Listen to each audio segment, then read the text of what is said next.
What's going on, guys? It's your man C to the J to the C. And yesterday, I finally seen Avengers Endgame.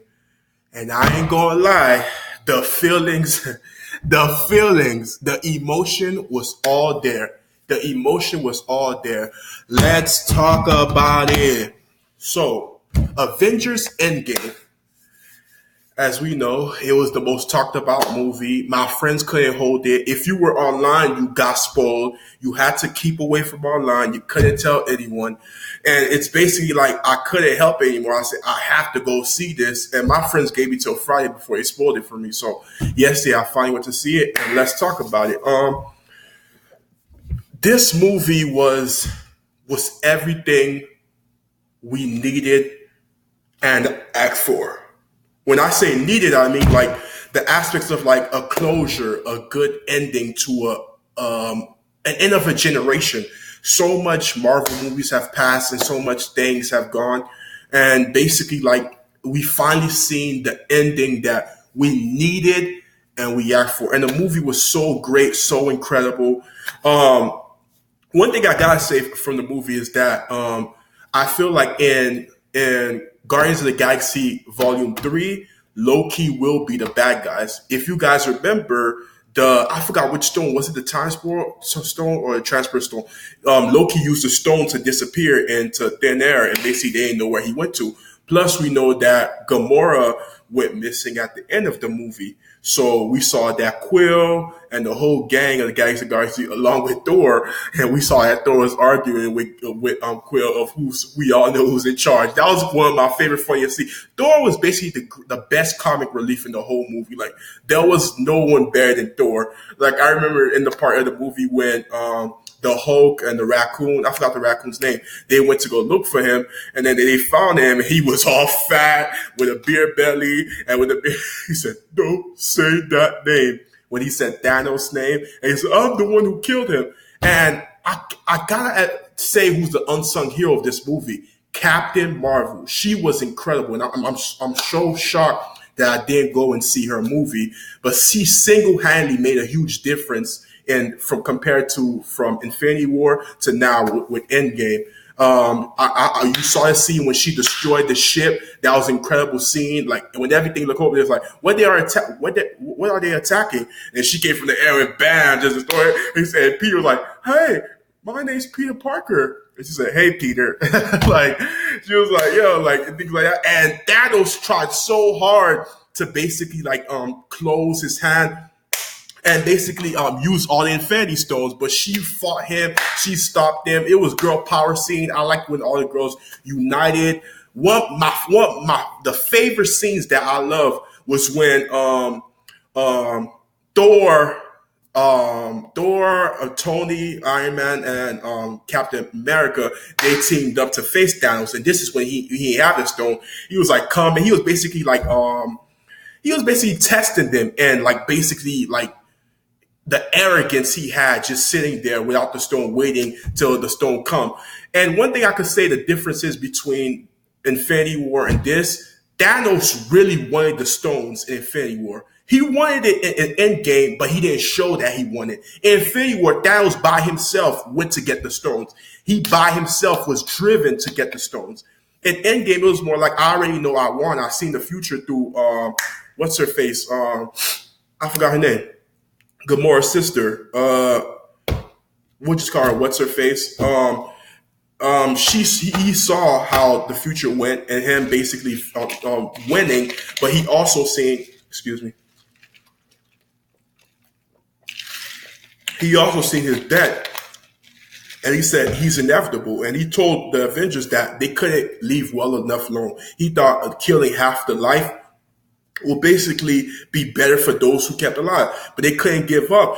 And one thing this movie showed is like, if you believe in something, you could change your destiny, you could change your fate, because the Avengers could easily just accept the fact, and I wanted them to, trust me. When they were thinking of going back, I'm like this, you guys barely survived last time. I was in the movie theater, everybody look at me, I'm like, no, you idiot, because I felt like you barely survived Thanos the first time. Why would you test death and test fate and go after him again?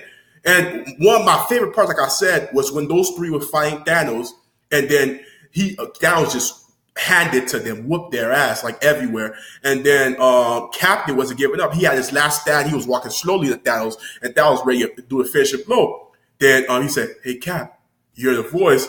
And then it was all the Avengers like came out doing it. And the poor and then you saw Black Panther. Black Panther came out of nowhere.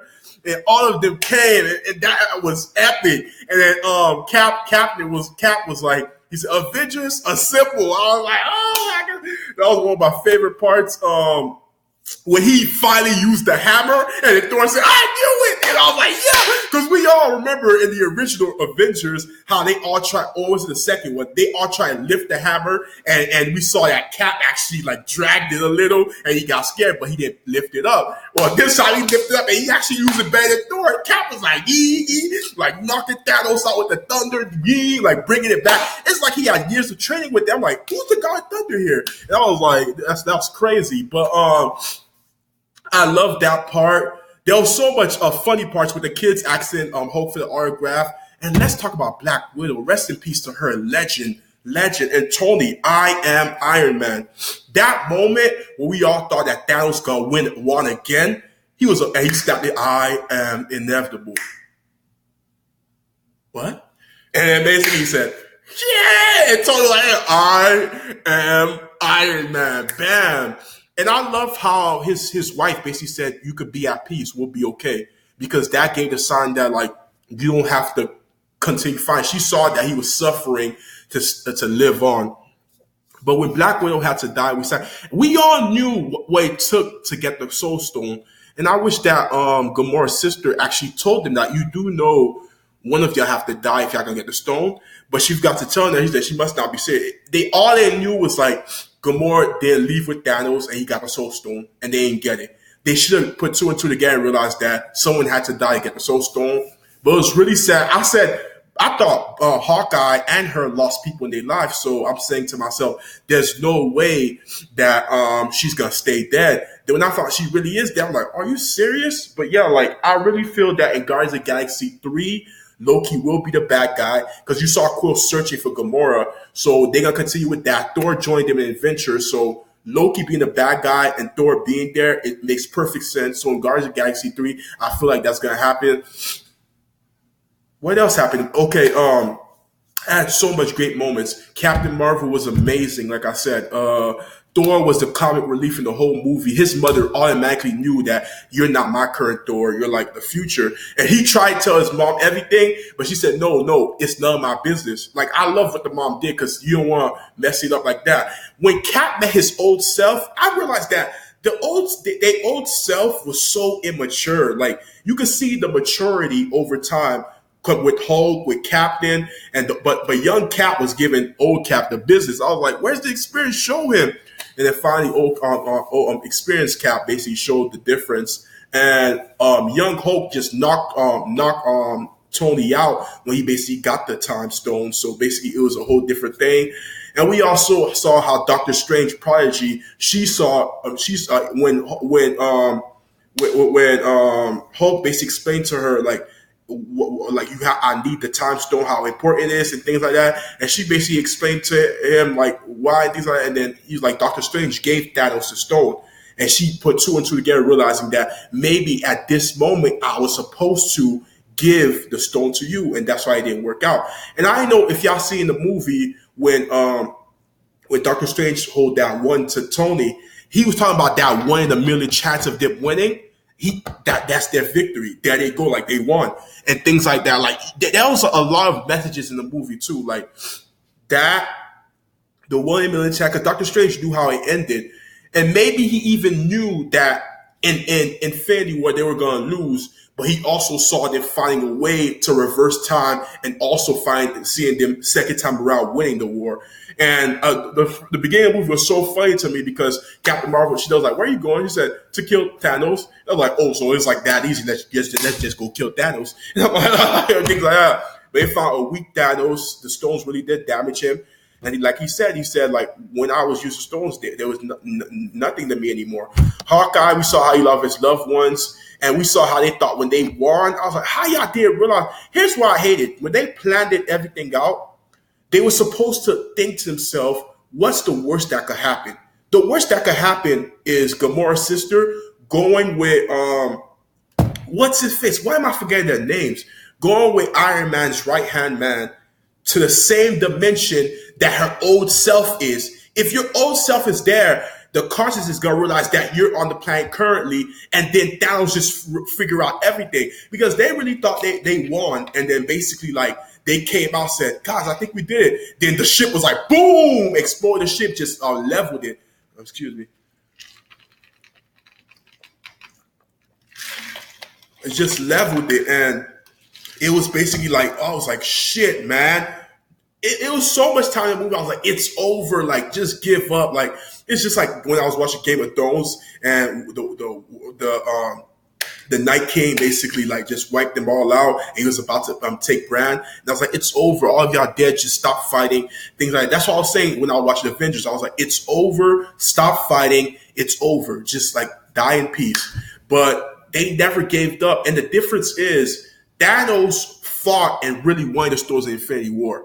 But the Avengers, they understood the first time around how they messed up. They understood how full of themselves they really got, and they understood why everything didn't go well. And they really believe that now with their resolve and the pain that they have, and basically the sense of justice and urgency that you could see in each and every one of them, you really knew and really felt that they could win this time around. Like this time around will be different. Even when it didn't seem good, it just felt like they took a loss and they realized like what really cost them the first time around. So the second time around, they really made sure that we can't let this happen again at any means necessary, because they really fought hard this time to keep the gauntlet away from Thanos' hand. Compared to the first time, I feel like they was arguing amongst each other. I feel like it wasn't like enough. So it was just great that to see that they saw a sense of urgency. Black Widow, rest in peace, legend. Tony Stark, rest in peace, legend. The Iron Man almost teared up, but Endgame was incredible. I highly recommend you guys watching it. And why would you guys watch my spoiler if you didn't see it yet? So thanks for staying tuned, guys. Go see it. There's so much things to talk about. So much things I did complete, but I don't want to stay too long with you guys. It's a man, C to the J to the C, and I'm out. Be breezy.